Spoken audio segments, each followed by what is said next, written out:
नमस्कार, मैं हूं संजय सिंह महान और आप देख रहे हैं यूपी ताजा न्यूज। आज हम लेकर आए हैं एक ऐतिहासिक और बेहद महत्वपूर्ण खबर। एक ऐसा फैसला जो आने वाले वक्त में उत्तर प्रदेश के हर स्कूल, हर कॉलेज और हर मैदान की तस्वीर बदल देगा।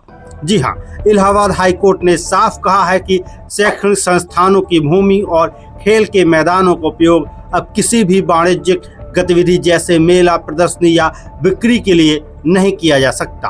कोर्ट का कहना है कि शिक्षा के मंदिरों को बाजार नहीं बनने दिया जा सकता। ये मामला शुरू हुआ हमीरपुर जिले के राठ से, जहां सरकारी सहायता प्राप्त स्वामी ब्रह्मानंद डिग्री कॉलेज के मैदान में एक व्यावसायिक मेला आयोजित किया गया था। यह मेला कपड़े, झूले और खाने पीने और बिक्री के तमाम स्टॉलों से सजा हुआ था। यहीं से सवाल उठे, क्या किसी शैक्षणिक संस्थान की भूमि का उपयोग इस तरह से व्यापारिक कार्यक्रमों के लिए किया जा सकता है? और यही सवाल लेकर गिरजा शंकर नाम के व्यक्ति ने हाईकोर्ट में जनहित याचिका दाखिल की।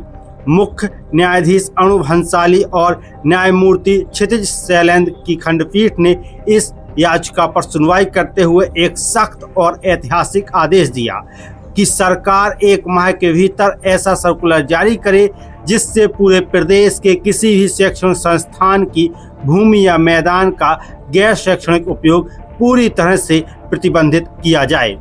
कोर्ट ने सख्त टिप्पणी देते हुए कहा कि शैक्षणिक संस्थान केवल शिक्षा देने के लिए हैं। उनके खेल का मैदान और भवन किसी भी नाम से वाणिज्यिक गतिविधियों के लिए इस्तेमाल नहीं किया जा सकता। कोर्ट ने यह भी कहा कि मान्यता और संबद्धता के लिए खेल का मैदान जरूरी है, इसलिए इसका उद्देश्य बदलना शिक्षा प्रणाली के साथ धोखा है। न्यायालय ने कहा, खेल के मैदान पर झूले और स्टॉल लगाना वास्तव में शिक्षा के उद्देश्य का अपमान है।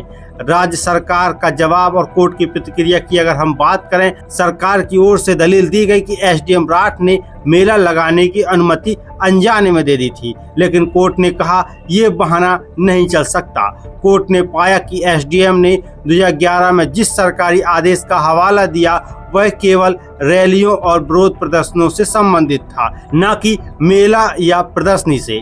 कोर्ट ने कहा, अनुमति देने के लिए नियमों में शब्द बदलकर प्रदर्शनी जोड़ना एक ढोंग था। ये आदेश सिर्फ एक कॉलेज तक सीमित नहीं है। अब पूरे उत्तर प्रदेश और हर जिला प्रशासन, पुलिस और शिक्षा विभाग को इस नियम का सख्ती से पालन कराना होगा।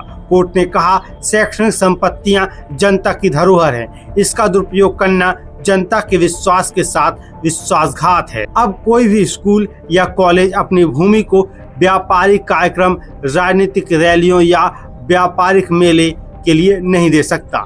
इन परिसरों का उपयोग केवल शिक्षा, खेल, सांस्कृतिक और इंटर स्कूल प्रतियोगिताओं जैसे शैक्षणिक कार्यों के लिए किया जाएगा। आदेश के अनुपालन की अगर बात करें तो कोर्ट ने आदेश की एक कॉपी मुख्य सचिव उत्तर प्रदेश सरकार को भेजी है ताकि हर स्तर पर इसका अनुपालन सुनिश्चित किया जा सके। राज्य सरकार से कहा है कि 1 महीने के भीतर एक स्पष्ट सर्कुलर जारी करें और हर जिले में जिला अधिकारी और शिक्षा अधिकारी इसकी निगरानी करें।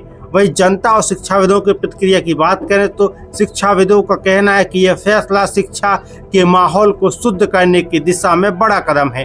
वहीं छात्रों ने कहा है कि अब हमारे खेल के मैदान सिर्फ हमारे लिए रहेंगे, किसी मेले या बाजार के लिए नहीं।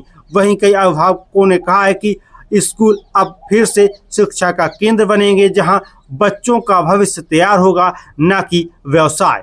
तो दोस्तों, इलाहाबाद हाई कोर्ट का यह फैसला सिर्फ एक आदेश नहीं बल्कि एक संवेदनशील बदलाव की शुरुआत है।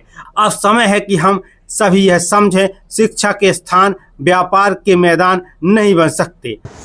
मैं स्वामी जी का भक्त हूँ बहुत पहले से। स्वामी जी ने एक एक पैसा करके स्कूल को बनाया, हमारे सब भाइयों को इस शिक्षा का एक बड़ा स्रोत दिया और हम शिक्षित हो गए। और उस स्कूल में भ्रष्टाचार देखकर मुझे रहा न गया, तो मैंने उस भ्रष्टाचार के खिलाफ एक याचिका दायर की, हाई कोर्ट गया। और ये भ्रष्टाचार के पीछे जब तक भ्रष्टाचार हमारे जो सम्मानित गिरजा शंकर जी ने जो ये एक जनहित याचिका दायर करके हाई कोर्ट में बहुत अच्छा काम किया, सराहनीय काम किया।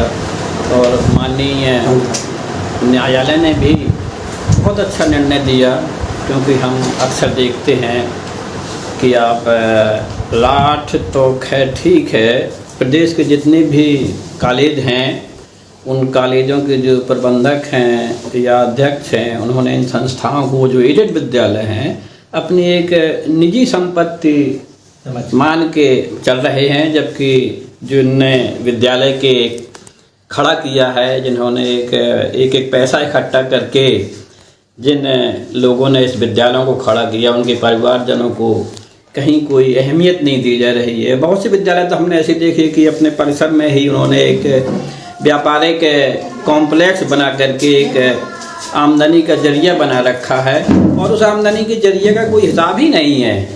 नाजायज़ तरीके से वो अपनी निजी संपत्ति बढ़ाने में लगे हैं।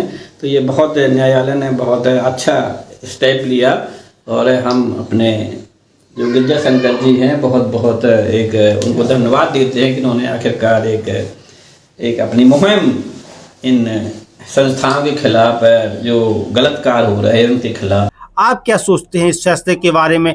अपनी राय हमें कमेंट बॉक्स में जरूर बताइए। अगर आपको ये वीडियो पसंद आया, वीडियो को लाइक करें, चैनल को सब्सक्राइब करें। फिलहाल के लिए इस वीडियो में इतना ही। मैं संजय सिंह महान फिर मिलूंगा एक और नई खबर के साथ।